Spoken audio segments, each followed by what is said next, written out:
அபார கருணாசிந்தும் ஞானதம் சாந்த ரூபிணம் ஸ்ரீ சந்திரசேகர குரும் பிரணமாமி முதான்மகம். ஸ்ரீ குருபியோ நமக. குருவே சரணம். கோபுரம் டிவி நேயர்களுக்கு பக்திபூர்வமான வணக்கங்கள்.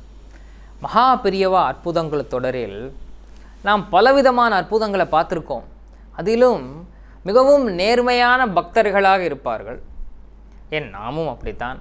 எது நடந்தாலும் அது மகானுடைய கருணையால் தான் நடக்கிறதுன்னு ஏற்றுக்கிற அந்த தெளிவு நமக்கு இருந்தாலும், அந்த ஞானமே நமக்கு இருந்தாலும், அந்த கஷ்டம் நிகழும் பொழுது அதை நம்ம ஒத்துண்டு போகிறோமா? எனக்கு போய் இப்படி ஆகிடுதே, நான் பெரியவாளையே நம்பினேனே, எனக்கு இவ்வளோ கஷ்டம் வர்றதேன்னு நிச்சயமாக எல்லாரும் வாழ்க்கையில் ஒரு முறையாவது சொல்லியிருப்போம் இல்லையா? அப்படி கஷ்டம்னு ஒன்று வரும் பொழுது, அதிலும் அணுக்கமாக இருக்கும் தொண்டர்களுக்கு, மகானையே திடமாக நம்பும் பக்தர்களுக்கு சோதனை கொஞ்சம் அதிகமாக இருக்கிற மாதிரி தோணும், தெரியும். ஆனால் அப்படி ஒரு கஷ்டம் வருகிறது என்றால் மகானின் அருளும் நம் கூடவே வரும் என்பதையும் நமக்கு மகானே உணர்த்துகிறார். அப்பேற்பட்ட ஒரு அனுபவம் தாங்க இது. அதாவது சென்னை கிட்ட ஒரு கல்யாணம். அந்த காலம், அதாவது ஒரு எப்படியும் 40 ஆண்டுகளுக்கு மேலே இருக்கும். சென்னைக்கு அருகில் ஒரு கல்யாணம் மிக மிக விமர்சையாக நிகழ்ந்து கொண்டிருக்கிறது. அதாவது பெண் வீட்டாரும் மாப்பிள்ளை வீட்டாரும் மனம் உவந்து வந்து அவ்வளவு சந்தோஷத்தோடு ஒன்றிணைந்து இந்த கல்யாணத்தை அப்படி ஒரு ஆனந்தமாக ஒரு வைபவமாகவே கொண்டாடுகிறார்கள். அப்படி அந்த காலையில் எழுந்து இந்த மாப்பிள்ளையும் பெண்ணும் அப்படி தயாராகி வந்ததுமே அந்த ஊஞ்சல் ஆடுவா இல்லையா? காசி யாத்திரையெல்லாம் முடிச்சுட்டு அந்த ஊஞ்சல் ஆடி அந்த பச்சைமா பொடியெல்லாம் சுற்றி அந்த திருஷ்டி சுற்றி உறவினர்கள் கழித்து விடுவார்கள். எல்லாம் அவ்வளவு ஆனந்தமாக நிகழ்கிறது. இப்படி பண்ணும் பொழுது நம்ம எல்லா கல்யாணத்துலேயும் பார்த்தோம்னா தெரியும், பாதி பேர் இந்த ஊஞ்சலை பார்த்துட்டு இருப்பா என்ன நடக்கிறதுன்னு, மீதி பேர் நேராக சாப்பிட்ற இடத்துக்கு போயிடுவா. அங்கே மிகவும் அருமையான காலை உணவு பலகாரங்கள் பிரமாதமாக இருக்கும். இட்லி, வடை, பொங்கல், இதையெல்லாம் சாப்பிடுவதற்கு ஒரு கூட்டம். இவர்கள் என்ன செய்து கொண்டிருக்கிறார்கள், இந்த கல்யாண நிகழ்வினை கண்டு கழிப்பதற்கு ஒரு கூட்டம். அதில் ஸ்ரத்தையோடு அவர்களை அப்படி டைரக்ட் பண்ணி இந்த பக்கம் நில்லுங்கோ அந்த பக்கம் நில்லுங்கோன்னு சொல்வதற்கு வீட்டின் முதியவர்கள் சில பேர். இப்படி ஒரு அழகான ஒரு சூழல் இல்லையா? எல்லாரின் வாழ்க்கையிலையுமே சரி, அந்த கல்யாண நாள் என்பது மிகவும் மறக்கவே முடியாத நாள். ஏன்னா அது அவர்களுக்கு மட்டுமான ஆனந்தம் இல்லையே, அனைத்து குடும்பங்களுக்குமான ஆனந்தம், அந்த உறவினர்கள் எல்லாருக்குமான ஒரு மன சந்தோஷம் அது இல்லையா? அப்படி எல்லாரும் பார்த்துட்டு இருக்கா.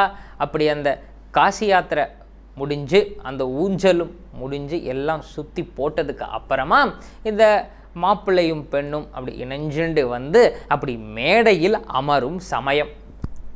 அப்படி அவர்கள் வந்து அப்படி அமர்ந்துண்டு அடுத்த வேலைகளை ஆரம்பிக்கலாம்னு வாத்தியார் மாமா உட்காந்துட்டு இருக்கார். இந்த சமயத்தில் இன்னும் ஒரு 3/4 மணி நேரம் இல்லை ஒரு 1 மணி நேரம் முடிஞ்சதுன்னா அடுத்து திருமாங்கல்ய தாரணம் ஆகணும். அந்த சமயத்தில் திருஷ்டி பட்டுதுன்னு சொல்லுவோம் இல்லையா? அது மாதிரி ஒரு நிகழ்வுங்க. என்ன ஆறுது, இந்த பெண் அப்படியே தலை சுற்றி கீழே விழுந்து விடுகிறாள்.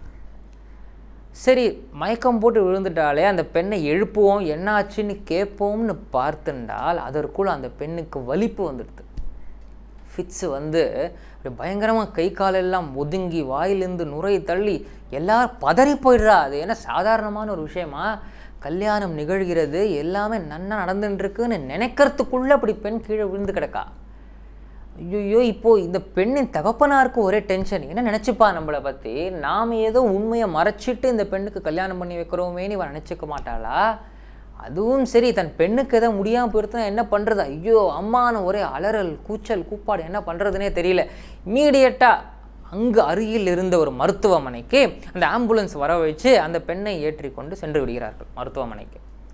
ஒவ்வொருத்தரும் ஒவ்வொன்று சொல்ல, இது பண்ணலாமா அது பண்ணலாமா. இப்பொழுது இன்னும் 1 மணி நேரம் தான் இருக்குது கிட்டத்தட்ட.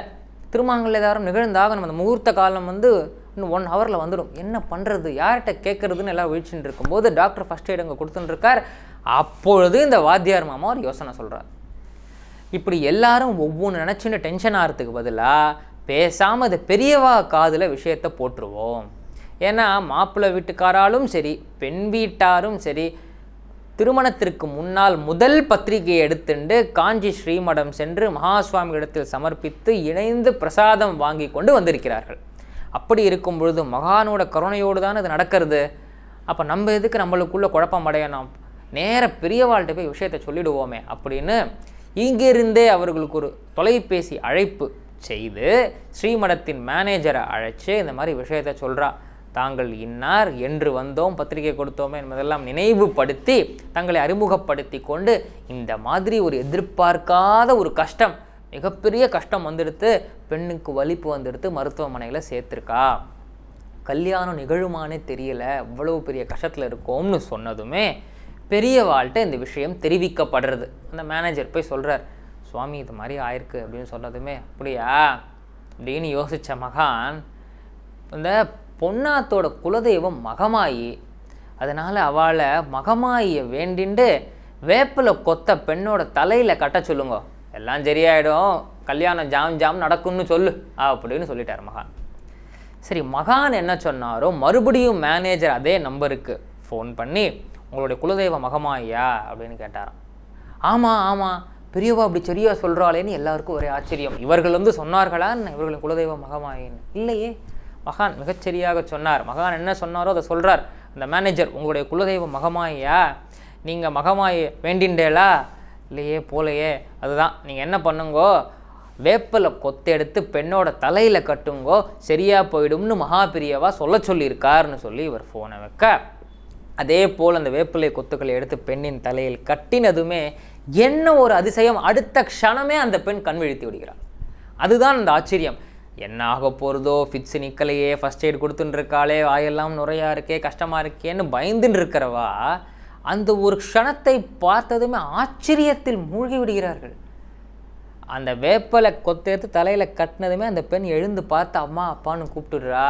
மறுபடியும் அவசரமாக அந்த பெண்ணை டிஸ்சார்ஜ் செய்து கொண்டு நேர மண்டபத்திற்கே முகூர்த்த வேளையில் கரெக்டாக அந்த பெண் அமர்ந்து விடுகிறாள். மாப்பிள்ளை வீட்டாரும் ஒன்றும் சொல்லவில்லை, ஏன்னா அவர்களும் மகாபிரியவாளின் பக்தர். ஆதலால் இவர்கள் ஏதோ மறைத்து செய்கிறார்கள் என்றோ வேறு ஏதாவது ஆட்சேபனைகளை அவர்களும் செய்யவில்லை. மிக மிக விமர்சையாக குறித்த நேரத்தில் திருமணம் அவ்வளவு அழகாக நிகழ்கிறது. திருமணம் ஆன உடனே பெண் வீட்டார் மாப்பிள்ளை வீட்டார் இருவருமே குடும்பமாக பெரியவா காலில் விழுந்து, பெரியவா உங்களோட கருணையால் தான் பெரியவா அந்த கல்யாணமே நடந்தது, நீங்கள் தான் காப்பாற்றினேள் அப்படின்னு சொல்லும் பொழுது, நான் காப்பாற்றினேன், உன் குலதெய்வம் மகமாயி தானே உன்னை காப்பாற்றினா? ஆமாம் பெரியவா, அவளுக்கு ஃபிட்ஸ் எல்லாம் போயிடுத்து, நீ உன் குலதெய்வத்தை மறந்துட்ட, ஃபிட்ஸு வந்துடுத்து, நீ திருப்பி குலதெய்வத்தை வேண்டின்ட்ட, ஃபிட்ஸு போய் இவள் ஃபிட் ஆகிட்டா, அவ்வளவுதானே, நான் என்ன பண்ணேன், மகமாயி அவளை காப்பாற்றுவான்னு சொல்லி அருள் மழைகளை பொழிந்து பிரசாதத்தை வழங்குகிறார் சுவாமிகள். இவர்கள் இருவருமே மகாபிரியவாளின் பக்தர்கள்னு முதல்லையே பார்த்தோம். ஆனால் பெண் வீட்டாரின் குலதெய்வம் மகமாயி அப்படின்னு மகாபிரியவாள்கிட்ட போய் யார் சொன்னா? அவருக்கு சொன்னாதான் தெரியணுமா என்ன? அவரே ஜெகன் மாத்ரு ஸ்வரூபம் தானே, அந்த மகமாயின் அவதாரம் தானே அவர், அப்படிதானே பக்தர்கள் போற்றுகிறார்கள். ஆக இங்கு இருந்து கொண்டே அழைத்த குரலுக்காக ஒரு நிவர்த்தியை சொல்லி அவ்வளவு பெரிய கஷ்டத்திலிருந்து க்ஷண நேரத்தில் அந்த பெண்ணை மீட்டு மிக பெரும் துயர் நிகழவிருந்த அந்த சமயத்திலும் அவர்களை அப்படி காத்து தூக்கிண்டு வரார்னா இதிலிருந்து என்ன தெரிகிறது? அவரை நாம் அதிகம் நம்பினோம் என்றால் நமக்கு கஷ்டமே சோதனைகளே வராதுன்னு கிடையாது. எவ்வளவு பெரிய சோதனைகளே வந்தாலும் நம்மோடு மகான் இருப்பார், மகானின் அருள் நம்மை காக்கும் என்பது நிச்சயமான உண்மை, சத்தியமான உண்மை. சக்ருத் ஸ்மரண மாத்திரேன பவரோக விநாசகே சந்திரசேகர பாதாப்சே வாசேதாம் ஹிருதிமே சதா.